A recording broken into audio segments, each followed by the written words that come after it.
Okay.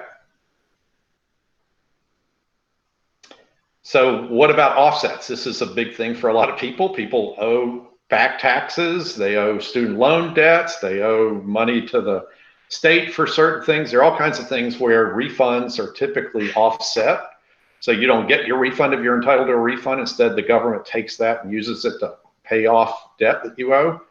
The nice thing about this is that doesn't apply in this situation. So you're still going to get your $1,200. So even though maybe you filed a 2019 tax return and you owe a bunch of money on it, they're not going to reduce that $1,200 by the tax that you owe. The only thing they're going to offset for is past due child support payments.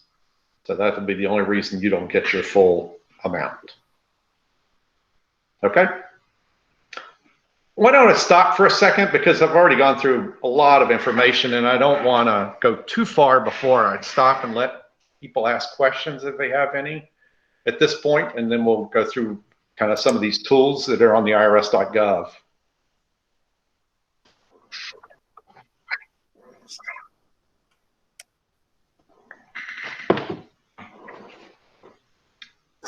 Does anyone have any questions?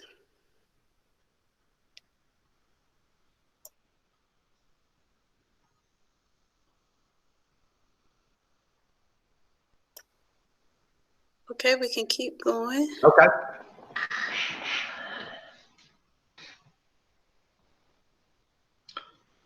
I mean, you'll see, obviously, the information that we sent out is pretty detailed. And the reason I draft it that way is so that you've got a document that kind of tells you what's going on, because this is a lot of information to absorb. And so I'm not expecting you to absorb it. Instead, you'll have this information to be able to go back to be able to figure these questions out. Okay, so how will I know if my payment's been made? So the IRS has added a couple of tools on irs.gov. One of them is this Get My Payment tool. So this is a great tool. People, if you haven't already gotten your money, you ought to be going on Get My Payment to see what's going on. This is the way that you go and check and see, one, is my payment already scheduled, or has it already been deposited or whatever? It'll tell you about, yeah, your payment's already been scheduled or it's already been deposited, what the date of the payment that it's going to be deposited, or they're going to cut a check. So it'll give you details about that. If your payment's not already scheduled, it also then allows you to enter bank account information. So for example, I filed a 2019 return that did not have direct deposit information on it. This is your way to be able to go back and now add that bank account information so that you can get the direct deposit, because I promise you, you will get the check. You'll get the money much more quickly if you enter this bank account information and get the direct deposit than if you wait for a check. And again, I tell you how to get to the tool. This is a really simple tool to use. All you have to enter is your Social Security number, name, address.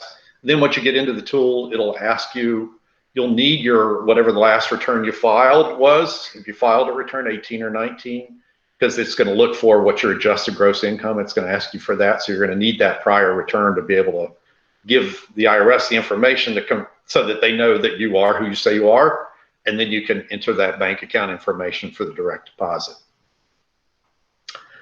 The other thing that's going to happen is, after you've received a payment, within 15 days, the IRS is supposed to send a letter to you at your last known address again, telling you that, okay, we made the payment, this is the amount of the payment, here's when it was made, so that in case you didn't get it, it's going to give you, and I don't know what these letters are going to look like, but it's going to tell you, what do you do if they say, hey, we gave you your payment, and you say, I never got it?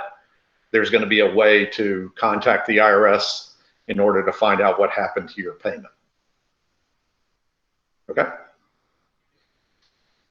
Okay, now this is a thing that they issued the other day, that when people go on the Get My Payment tool, you're going to see a variety of status things. And so this is detailed information that the IRS put out to help people understand that, okay, so if you go on it and it says, you know, the easy one is they say, yeah, we're already scheduled, your direct deposit is going to happen on this date, boom, you're done. And it'll be to this account, and it'll show you the last 4 digits of the account number so that you make sure that that's right and everything. You're good to go. need more information, that's where they're looking for direct deposit information. So they're saying, okay, yeah, we know you're in the system, you're entitled to a payment, but we want, if you can give it to us, we want your bank account information so that we can do it by direct deposit. Unfortunately, then a lot of people fall into this latter category of it says payment status not available. And here, the IRS has detailed for us why that might happen. One of the interesting things that I had a call earlier today from somebody about was husband and wife, where the husband put in his social security number and stuff, and it just kept giving him an error saying this doesn't match our records. Well, the interesting thing is on a joint return, you can use either spouse for that. So in his situation, we used his spouse's information. We're able to get in and enter the bank account information. It all worked fine. So that's just in case it's a joint return among a married couple. You can use either person to access this tool. So if you have trouble with one, try the other one. But unfortunately, a lot of people fall into this payment status not available and not quite sure why. And that's one where, unfortunately, unless it's one of these things that's been detailed here, we're often kind of at a loss as to why they're in that kind of limbo status. Okay. So what happens if the payment I get is less than it should be, or it's more than it should have been? And again, this is stuff that has changed a lot the last few days in terms of what the IRS is telling us. If the payment's less than it should be, it appears that that's going to be corrected on the 2020 tax return. So I gave you that example before of parent is on Social Security or SSDI, gets their $1,200, but they didn't get the $500 for their kid. It looks like in that situation, you're going to have to wait till the 2020 tax return to be able to get that $500. And here are some other examples. So a child that's born, adopted, or placed in foster care in 2020, that obviously they wouldn't have been on your 2019 return. You're going to have to wait for the 2020 return to be able to add them if you filed a 2019 return. So here's my kind of college student situation I told you about before. So let's say on the 2019 return, they were claimed as a dependent by their parents. So they weren't eligible for a payment, but now in 2020, they're not being claimed by their parents anymore. In that situation, the child can get the $1,200 payment on their 2020 tax return. So that's kind of an interesting thing for us, for tax preparers, because typically the bias is towards saying that the person can be claimed as a dependent. This kind of changes that dynamic a little bit. So 2020 will be an interesting year for figuring out whether a child should be claimed or not, because it could cost them the $1,200. Now, if the parent can still get other dependent credit and EIC and things like that, it may still be better to be claimed as a dependent, but it's going to make that choice more difficult. And then I give a couple of other examples here. I won't go through. The other interesting one is, well, what happens if I got the wrong number? I got too much. So, for example, the easiest one is income limits. So my income was higher, or you gave me money, they gave me the $500 for a child who was already over the age of 16 or something like that. Basically, the IRS just keeps saying there's no provision in the law for requiring repayment. So it looks like if you improperly get more than you should have gotten, congratulations, you won the lottery, you get to keep it. So we'll see if they change their tune, but at least at this point, that's what they're saying. Okay. Scams. You may have seen there are a lot of scams supposedly that are already out there. So this is really just a warning thing for people about watch out for scams. The most important thing to know is in this first bullet point, the IRS will not call, email, or text you to verify or request your financial, banking, or personal information. And that's true not only for the economic impact payment, that's always true.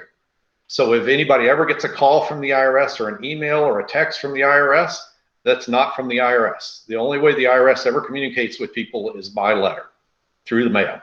So if you get a call or something like that, don't believe it. It's probably not valid. It's most certainly not valid. And then again, this page and the next page have things to watch out for. So this is just important stuff to read through. You know, a lot of it's just common sense, but people just need to be really careful about, there are people out there who are trying to take advantage of these things. We've heard of some tax preparers, kind of less honest ones, who are saying, you know, if you give me a fee, I can help you get your money sooner and things like that. Don't believe that. You shouldn't be doing those kind of things. One of the other problems that I understand has happened, which is a bit unfortunate, is, and this is probably true with a lot of the folks that you guys deal with, is that they go to like H&R Block or Liberty Tax or one of the other services where they get their payment early, so they get their refund early. In that situation, the direct deposit information actually goes to a temporary account for like H&R Block.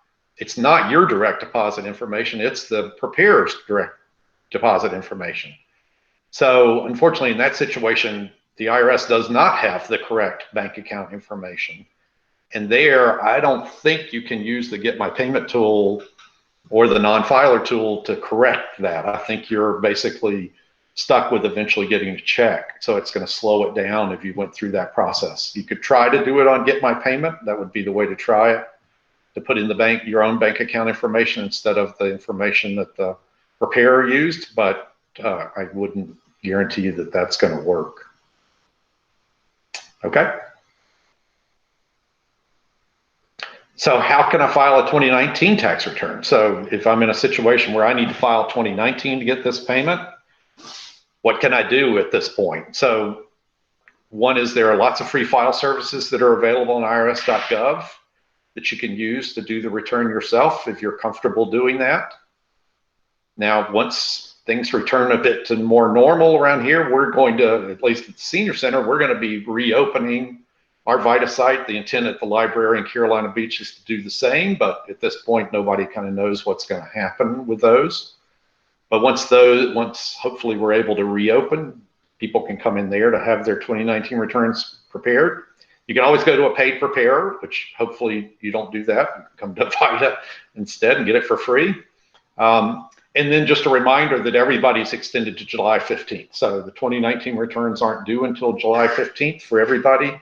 You know, there is a chance they're going to extend that again, but that's certainly, no decisions have been made about that at this point. It kind of depends on how long all this stuff drags on. But at this point, everybody's automatically extended to July 15th.